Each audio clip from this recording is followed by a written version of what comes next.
Good morning. I'm Dr. John Savransky. I'm an intensivist from Emory University, and I'm here with Dr. Alison Clay, who will be speaking at a session tomorrow that I'm moderating entitled Outcomes Important to Critically Ill Patients. Dr. Clay, can you tell us a little bit about yourself? Sure. I am a pulmonary critical care physician at Duke. I did my fellowship training there, and I continue to work there largely in medical education. But I've also been a patient who's been in the ICU a fair amount. And in the context of that experience, I've also done some research with patients who've survived the ICU. Can you share with us a little bit about your experience being ill? Sure. So I've been in the ICU more than most people because I have a chronic illness that lands me there. And in the context of several years of having this illness, I've been on the ventilator. I've unfortunately had adult respiratory distress syndrome. I have had sepsis as well.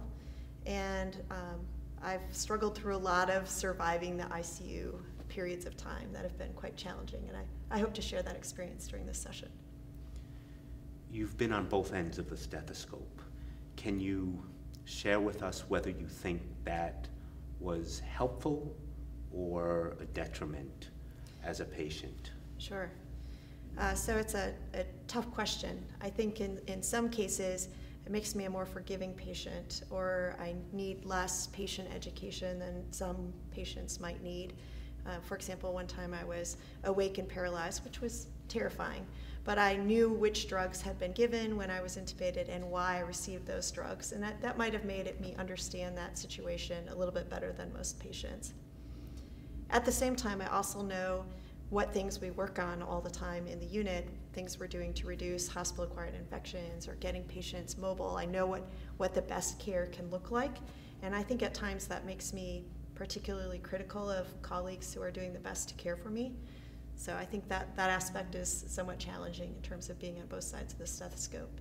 And I think as an educator, it certainly made me a bit wiser to teaching and focusing on the patient experience with my students.